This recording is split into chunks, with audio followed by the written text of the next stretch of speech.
정말 중요한데, 물론 모든 대행사분들이 제가 만났던 분처럼 하진 않겠지만 되도록이면 안 하셨으면 좋겠다. 직접 말씀을 드리는 편이 더 적중도가 높다는 생각이 듭니다. 안녕하세요, 윤성씨입니다. 오늘은 공방 창업 후에 하게 되는 홍보에 대한 이야기를 해보려고 합니다. 지금은 이제 오프라인 공방을 접고 거의 온라인 클래스나 출강이나 미술 키트 판매 쪽으로 방향을 잡아서 가고 있긴 하지만 1년 동안 공방을 운영하면서 가장 고민이 많이 됐던 부분이 바로 홍보였어요. 그래서 제가 1년 동안 여러 가지를 해봤을 때 가장 효과적이었던 3가지 홍보 방법을 정리해 보았습니다. 아마 제가 다시 오프라인 학원이나 공방을 한다면 이 3가지 방법에 완전 집중할 것 같아요.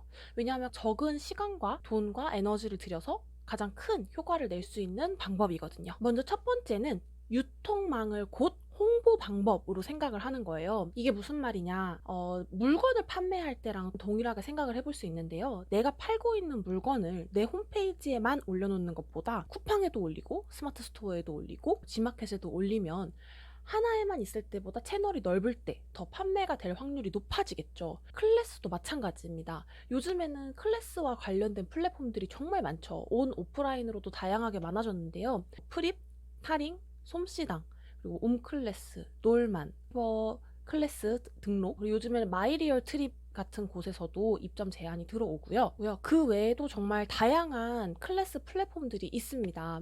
그런 곳들에는 저는 거의 다 입점을 하는 편이에요. 왜냐하면 수수료가 발생을 하긴 하지만 내가 내 돈을 들이지 않고 더 많은 고객분들에게 나의 브랜드와 나의 서비스가 노출될 수 있는 방법이기 때문이에요. 그래서 일단 기본적으로 공방이나 학원을 오픈을 하셨다면 이 클래스에 대한 거는 모든 플랫폼에 다 소개를 하시기를 권장을 드리고요.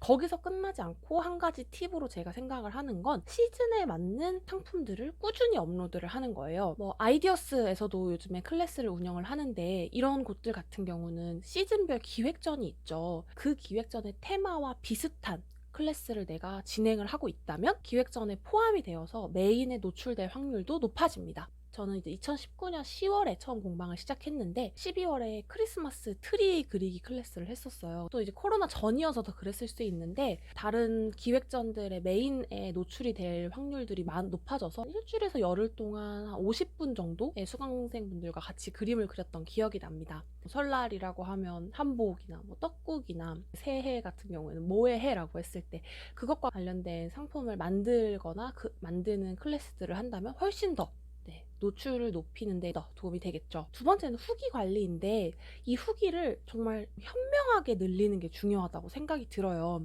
처음 공방을 오픈을 하면 제일 많이 걸려오는 전화가 사장님 광고하세요. 이런 전화가 진짜 많이 오거든요. 근데 그것 중에 거의 80% 이상이 블로그 광고에 대한 이야기입니다. 저도 블로그 광고를 했었는데 저의 후기는 되도록이면 안 하셨으면 좋겠다. 그러니까 후기가 중요하지 않다는 건 아닌데 후기가 정말 중요한데 물론 모든 대행사분들이 제가 만났던 분처럼 하진 않겠지만 저는 계속 관리를 받는다라는 느낌은 사실 받지 못했어요. 그렇기 때문에 내가 직접 인플루언서 분들이나 블로거 분들께 쪽지나 다이렉트 메시지를 보내서 나의 수업에서 체험을 해주십사 라고 말씀을 드리는 편이 조금 시간과 에너지가 들더라도 더 적중도가 높다는 생각이 듭니다. 그래서 저는 실제로 제가 띄우고 싶은 키워드 를 이렇게 검색을 했을 때 포털이나 인스타그램에 검색했을 때 나오시는 이 인플루언서 분들이 계시잖아요. 그분들께 쪽지나 DM을 보냈어요. 그럼 그분들은 이미 이런 미술이나 문화예술이나 원데이 클래스 쪽으로 관심이 있으셔서 관련 포스팅을 하신 분들이기 때문에 한 10분 중에 두세 분 정도는 답장이 오시더라고요. 그래서 생각했던 것보다는 작은 시간과 에너지로 후기들을 좀 만들어 갈 수 있었고요. 또 그분들 같은 경우에는 제가 글과 사진을 이미 보고 제안을 드린 거잖아요. 그분의 이 포스팅 실력이나 사진의 감성이 마음에 들어서 연락을 드린 거기 때문에 그 완성물의 결과물도 훨씬 더 마음에 들 확률이 높죠. 그리고 또 플랫폼에서 자체적으로 홍보를 진행해 주시는 경우들도 있어요. 저는 이제 데이트팝의 사례가 생각이 나는데 요즘에도 그런지는 모르겠지만 제가 들어갔을 때는 거기서 자체적인 운영하시는 서포터즈 분들이 계세요. 그 플랫폼 내에 계신 서포터즈 분들이 무료로 체험을 하시고 또 저희 클래스와 관련된 후기들을 올려주시는 이런 형태로도 진행을 한 바가 있습니다. 근데 사실 가장 좋은 건 그쵸. 내 클래스에 방문해주신 분들이 직접 남겨주신 후기가 짱인데 이거는 근데 뭐 다른 방법이 있는 것 같진 않아요. 근데 가장 최고 짱은 그냥 진짜 내 동생, 내 남자친구, 우리 엄마가 왔다라고 생각하고 정말 막 열과 성을 다해서 열심히 수업을 하는 게 일단 뭐 기본이겠죠. 가장 중요하고요. 그리고 조금 한 가지 팁이라고 하면은 포토존을 예쁘게 꾸며놓는 거. 또 수업하실 때 이렇게 보고 있으면 너무 막 예쁠 때가 있잖아요. 막 너무 사이좋게 예쁘게 막 그림 그리고 계시거나 이런 모습 보면 막 마음이 좋잖아요. 그러면 그리시는 거 사진 찍어드릴까요? 이렇게 한번 여쭤봐 드리면 사진을 찍어달라고 하시면 그런 분들은 이제 거의 후기를 올려주시는 편인 것 같아요. 그리고 가실 때 이제 저희 명함이나 뭐 인스타그램 주소 같은 거 알려드리면 태그를 해주시기도 하고요. 그리고 마지막 세 번째는 오프라인의 힘을 좀 빌리는 건데요. 아무래도 공방이나 미술 학원이나 동네 장사잖아요. 진짜 차 타고 멀리서 저의 경우에도 뭐 용인이나 김포나 뭐 남양주나 이런 데서 오셨던 분들도 물론 계신데 그런 분들보다는 아무래도 우리 동네 분들과 같이 수업을 하는 경우가 대부분이죠. 근데 도대체 동네 홍보는 어떻게 해야 되는 걸까? 그래서 가장 먼저 생각하시는 게 뭐 전단지, 엑스배너, 뭐 포스터, 오픈할 때 뭐 이렇게 행사, 지역 맘카페 이런 거 생각을 하시는데 요거는 저는 일단 기본이라고 생각이 들어요. 그러니까 이거를 한다고 해서 바로 막 물밀듯이 나의 사랑하는 고객님들이 다 찾아주시는 거는 아닐 수 있지만 이제 이런저런 홍보 활동들을 조금씩 했을 때 우리 브랜드를 검색하신 분들이 오며 가며 한번 들르셨던 분들이 포스터나 엑스배너나 이런 것들이 안 되어 있으면 뭐지 운영을 하는 건가? 이런 생각을 하실 수가 있단 말이죠. 그래서 기본적인 홍보물들은 하는 게 그냥 홍보의 시작이다 라고 좀 생각이 들고요. 제 개인적으로는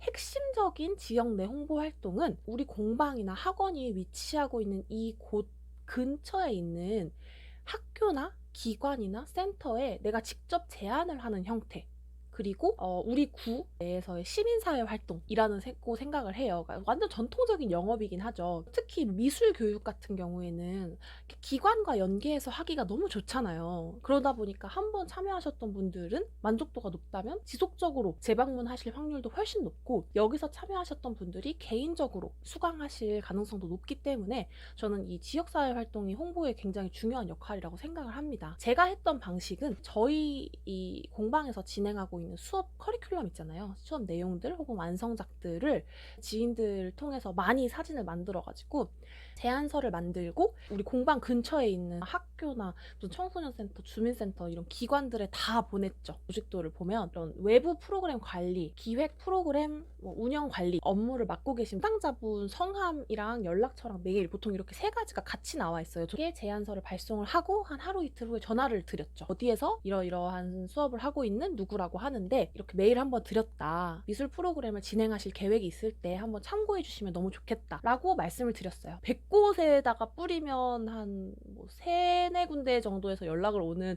아주 낮은 수준이긴 하지만 그 당시에 바로 연락이 오지 않더라도 저의 경우에는 한 6개월 정도 후에 다시 연락이 와서 연을 맺고 진행을 했던 청소년 센터도 있었고요. 제가 이 미술 교육이라는 분야에 들어온 지는 이제 2년밖에 안 된 어떻게 보면 굉장히 초보 강사이지만 그래도 뭐 삼성화재나 알펜시아 리조트나 경기 콘텐츠진흥원이나 뭐 경기 상상캠퍼스나 각종 복지관들, 청소년 센터들 이런 다양한 기관들과 함께 수업을 하는 좋은 경험을 할 수 있었던 건 직접적인 홍보의 영향이 조금은 있지 않을까라는 생각을 합니다. 우리가 몸이 하나고 시간은 없고 해야 될 건 많으니까 좀 홍보에 집중을 해서 설명을 드렸는데요.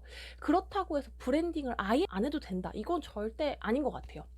왜냐면 이렇게 막 내가 메일로 제안서도 쓰고 후기도 올리고 플랫폼에도 올려놓고 다 오만 짓을 해서 여기는 뭐 하는 데지? 라고 고객님이 궁금해서 쳐봤는데 뭐 여기서 관리되고 있는 채널도 하나도 없고 계정도 없고 홈페이지도 없어 라고 하면 괜찮은 데인가? 라고 생각하실 수가 있잖아요. 홍보만 하고 실제로 운영은 별로인 거 아니야? 이렇게 생각하실 수 있잖아요.